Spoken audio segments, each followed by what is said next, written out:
मैं नालंदा विश्वविद्यालय बोल रहा हूँ। नालंदा बिहार भारत में उच्च शिक्षा के एक प्राचीन केंद्र का नाम है। नालंदा का स्थान भारत के बिहार राज्य में स्थित है, जो पटना से लगभग 95 किलोमीटर दक्षिण पूर्व में और 427 से 1197 ईस्वी तक सीखने का एक बौद्ध केंद्र था। नालंदा 5वीं और 6वीं शताब्दी में गुप्त साम्राज्य के संरक्षण में और बाद में कन्नौज के सम्राट हर्ष के अधीन पनपा। अपने चरम पर स्कूल ने तिब्बत, चीन, कोरिया और मध्य एशिया से यात्रा करने वाले निकट और दूर के विद्वानों और छात्रों को आकर्षित किया। ऐतिहासिक अध्ययनों से संकेत मिलता है कि नालंदा विश्वविद्यालय की स्थापना गुप्त सम्राट कुमार गुप्त के शासनकाल के दौरान की गई थी। हालांकि गुप्तों के पतन के बाद नालंदा के सबसे उल्लेखनीय संरक्षक कन्नौज के 7वीं शताब्दी के सम्राट हर्ष थे।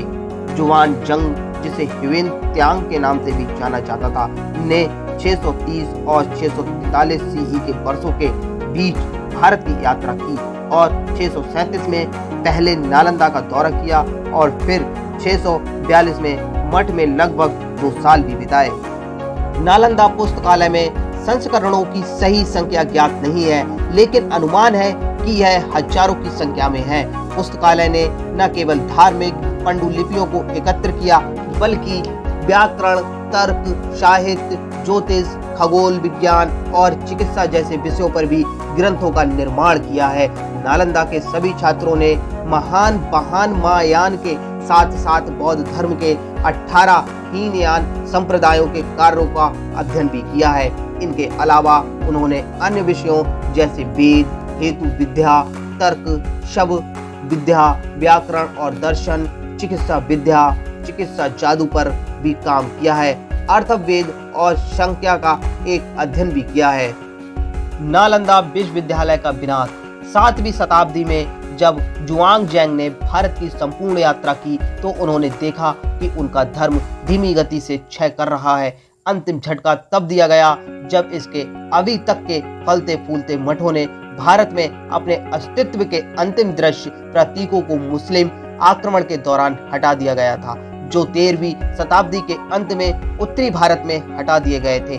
लगभग 1193 ईस्वी में बख्तियार खिलजी, एक तुर्क सरदार जो खुद का नाम बनाने के लिए अवध में एक कमांडर की सेवा में था, फारसी इतिहासकार मिहानज ए सिराज ने अपने ताबकात-ए-नशीरी में कुछ दशकों बाद अपने कामों को दर्ज किया।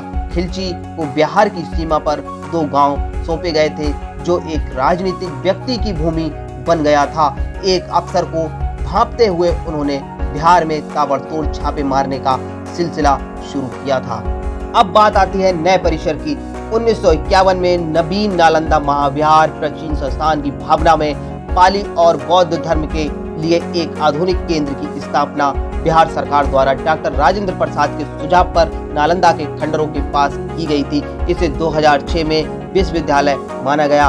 1 सितंबर 2014 के पास राजगीर में 15 छात्रों के साथ एक आधुनिक नालंदा विश्वविद्यालय के पहले शैक्षणिक वर्ष की यह सीखने के प्राचीन सीट को पुनर्जीवित करने के लिए एक बोली में स्थापित किया गया। यह विश्वविद्यालय ने अपने परिसर के लिए 455 एकड़ भूमि का अधिग्रहण किया है और इसे 2727 करोड़ लगभग $454 आवंटित किया गया है।